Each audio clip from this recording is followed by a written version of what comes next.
But he said there would be opportunities to engage with the Chinese administration rather than plunge into another era of global tension.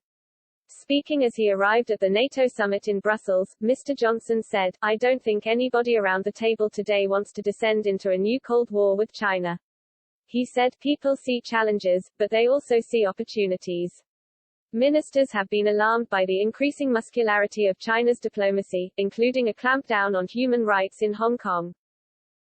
The alleged genocide of Uyghur Muslims and China's refusal to back the UN's condemnation of the military coup in Myanmar have also tarnished its reputation. Mr. Johnson was delighted President Joe Biden recommitted the U.S. to the NATO pact. And he urged vigilance against Russia, ahead of Mr. Biden's crucial talks with Vladimir Putin.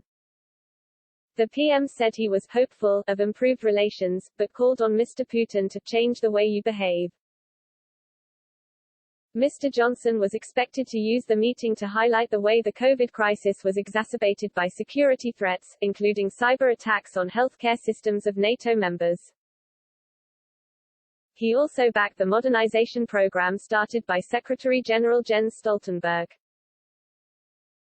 Ahead of the meeting, Mr. Stoltenberg said relations with Russia were at the lowest point since the end of the Cold War.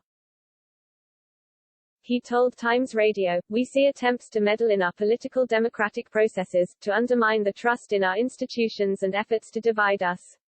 We have to take that very seriously." Meanwhile, Defense Secretary Ben Wallace suggested former Prime Minister Theresa May would be an excellent candidate to succeed Mr. Stoltenberg next year.